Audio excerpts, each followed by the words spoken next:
What is the insect that belongs to the order Isoptera, known to be the most destructive insect to wood, which causes significant economic losses? So we are talking about order Isoptera. So ayan class, dapat marunong kayo ng forest entomology ha. Yung basic foundation ng ating forest entomology, alam niyo dapat yung mga common orders ng ating mga insects. Okay? So let's evaluate, let's analyze.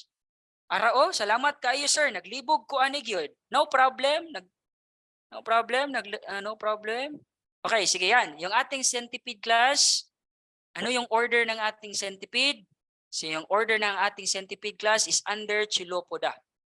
So therefore, ligwak itong ating centipede. Tanggalin na natin dito, ito class, sa ating choices, yung ating centipede. Kasi nga, we are looking for order Isoptera. Are you sure na beetle yung ating answer? Okay? Ayan. That's why class, we have to always analyze our choices. Butterfly class, ano yung kanyang order? Order ng butterfly is Lepidoptera. Okay, again, the order of butterfly is Lepidoptera. Class, please take notes ha, para maging active, para mag-store sa inyong long-term memory yung ating discussion today. Ayan, ito yung ating example ng ating butterfly. Ha? And then yung ating beetle class. Yung ating beetle, ano yung kanyang order? Is it Isoptera? Yung kanyang order class is Coleoptera. Okay? Beetle is Coleoptera. Okay? Ayan. Okay? So yan yung ating longhorn beetle class as an example. Yung ating longhorn beetle is very common sa ating mga standing trees, no, na kumakain ng kanilang wood.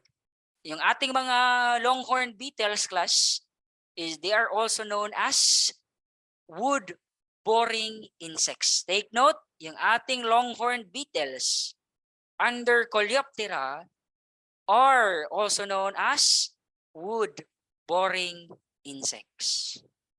Okay? So, hindi magandang kabanding itong mga beetles natin class, yung mga Coleoptera natin. Kasi nga, they are wood-boring insect. Another corny joke na naman class, let's move on sa tamang answer. Yung tamang answer dito class is yung ating white ant. Yung ating white ant class, yung kanyang order, or yung ating white ant class is also called as termites. Okay? Termites. Ayan. Okay, yan yung termite. Ayan ha, okay? Yan yung ating termite. And then yung kanyang order class of termite or yung white ant na tinatawag natin is yan yung Isoptera, which is very common class in eating our lumbers. Okay?